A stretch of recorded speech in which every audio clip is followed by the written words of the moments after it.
જય માતાજી ભાઈ। સમાજ કોને કહેવાય અને રાજકારણી સમાજમાં શું કામ કરી શકે એનું ઉત્તમ ઉદાહરણ કે બગદાણામાં જે બબાલ થઈ માયાભાઈ આહિરના છોકરાએ જે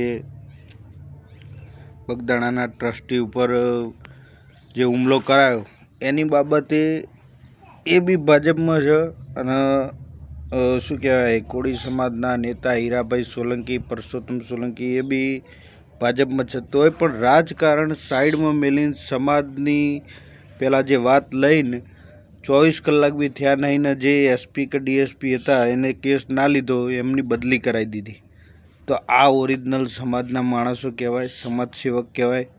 બાકી આપણા ઠાકોરમાં ઘણા એવા નેતાઓને ઘણા બધા સંગઠનો ચાલે છે અને સાણંદની બાજુમાં કલાણા કરીને કોઈ ગામમાં અઠવાડિયાથી ફોનમાં આવે છે કે ભાઈ કોઈ મુસલમાન ને ઠાકોરનો ઝઘડો થયો, ઠાકોરો ઘર મેલીને ભાગી ગયા, તો કોઈ આજ સુધી ત્યાં જ્યાં નથી કે કોઈ એવો વિડીયો નથી આવ્યો કે કોઈ આપણામાં સાંસદોએ છે, ધારાસભ્યોએ છે, ચૂંટણી વખતે લોકો મૂકતા હતા કે ભાઈ ઠાકોર સમાજના 20-25 ધારાસભ્યો છે, નેતાઓ છે, તો શું કરવાના? બધા બંધ કરો આ બધાને, કોઈને વોટ આપવાનો, ભાજપ હોય કોંગ્રેસ હોય, સમાજનો સાથ આપો, સમાજમાં આવો, એ જ આપણો સાચો ધારાસભ્ય કહેવાય, ભલે કોઈ બી પાર્ટીમાં હોય।